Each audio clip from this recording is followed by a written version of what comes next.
Welcome to This Explainer. Today, we're unraveling a real statistical mystery. We're looking at a question that has sparked absolutely endless debate. Does the physical act of tying the knot actually cause better outcomes for children? Or, is there something else going on entirely behind the scenes? Society generally assumes that marriage inherently creates a better environment for kids. It's a narrative we hear all the time, right? But we're going to dig right into the hard data to see if the marriage itself, that official piece of paper and the formal commitment, is truly the culprit doing the heavy lifting when it comes to raising smarter and better behaved kids. And to understand why this matters so much right now, just look at the historical trend. Births outside of marriage have absolutely skyrocketed since the late 1970s. The traditional family structure has fundamentally shifted over the last few decades, which makes figuring out the real impact of these changes just incredibly important for how we view modern families. To put a very specific number on it, by the year 2011, just over 47% of all live births in England and Wales happened outside of a formal marriage.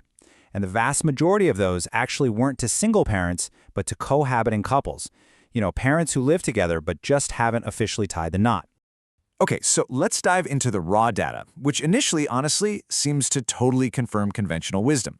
When you look at relationship stability by the time a child turns 5, there's a massive gap.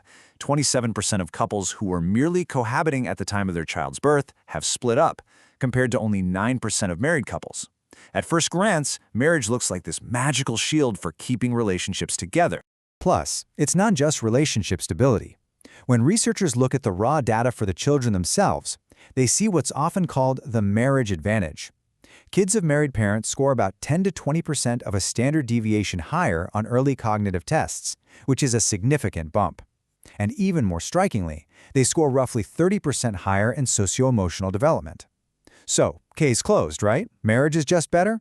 Well, not quite. Part 1. Meet the parents. To find out what's truly happening, we have to leverage some incredibly rich data from the ALSPAC and Millennium cohort studies, and they show a really stark contrast right at the starting line. Married and cohabiting couples are not just identical groups of people who made a different paperwork decision. Married mothers are significantly older on average. Plus, a massive 78% of married mothers planned their pregnancy, compared to just 55% of cohabiting mothers. That difference extends deeply into education, too.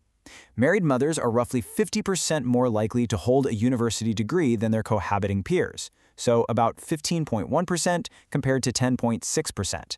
And wow, the gap is even wider for men. Married fathers are actually 65% more likely to have a degree. In the financial and professional stability, it's just vastly different from day one. Married fathers are more than twice as likely to work in a high-level professional occupation compared to cohabiting fathers. On top of that, married couples are almost twice as likely to be in the highest income bracket and much more likely to own their own homes. Part 2. The selection effect. This massive disparity in their starting points brings us to the absolutely core statistical concept for this explainer, the selection effect. The crucial point here is that differences in children's outcomes might literally just reflect the parents' pre-existing wealth, age, and education. It's the idea that people who are already set up for a stable life are the ones selecting into marriage, meaning the success of their kids is driven by those pre-existing advantages, not the magic of a marriage certificate.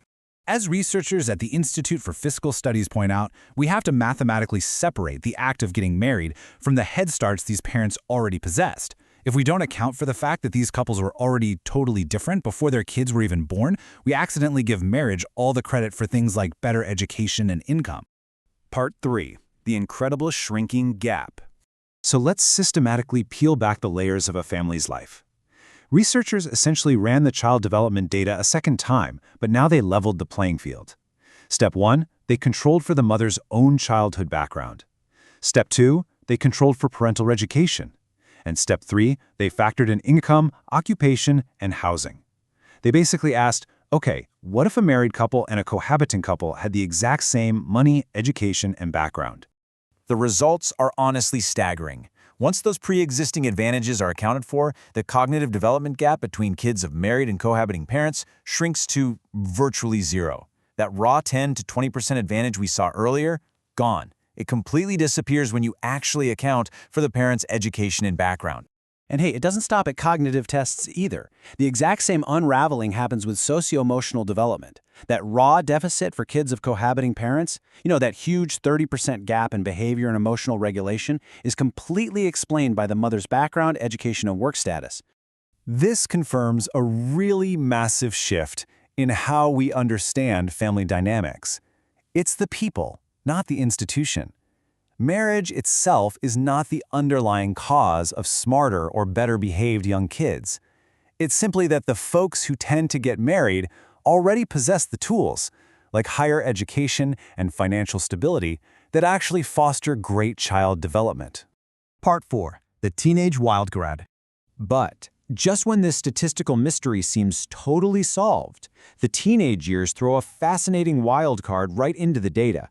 When researchers tracked the same cohort of children into their teens, they shifted their focus over to risky behaviors. They looked at things like whether the teens had tried smoking tobacco, cannabis, drinking alcohol, or engaging in truancy and antisocial behavior. And here is where the data gets a bit sticky. Even after meticulously controlling for all those background factors we talked about, education, income, housing, children of cohabiting parents were still roughly 10 percentage points more likely to have tried smoking tobacco or cannabis by age 16 than kids of married parents. The gap definitely shrank, but it didn't completely disappear. So, does marriage magically prevent teenagers from smoking? Probably not. While a slight gap does remain here, scientists strongly warn this might just be driven by unmeasured or unobserved factors. Think about things like parental communication styles, deeply held values, or specific household rules that predate the marriage but just aren't captured in a standard survey. If researchers could measure exactly how a parent talks to their teenager, even this final gap might just vanish. Part 5. Conclusion: Reality versus policy. So what's the big takeaway from this explainer? Well, the hard data heavily suggests that pushing couples to marry isn't going to magically boost child development. Why? Because the developmental benefits we see in the raw data are tied to the pre-existing resources, education, and stability of the parents, not the marriage certificate itself. You can't just hand a struggling couple a marriage license and expect their kids' reading scores to suddenly jump up. Which leaves us with this final crucial thought to chew on. If the certificate doesn't actually cause the success, shouldn't our society focus on supporting all families with educational and financial resources rather than prioritizing a specific marital status? The mystery is pretty much solved. The magic isn't in the paperwork, it's in the people. Thanks for joining me on this explainer, and I'll catch you next time.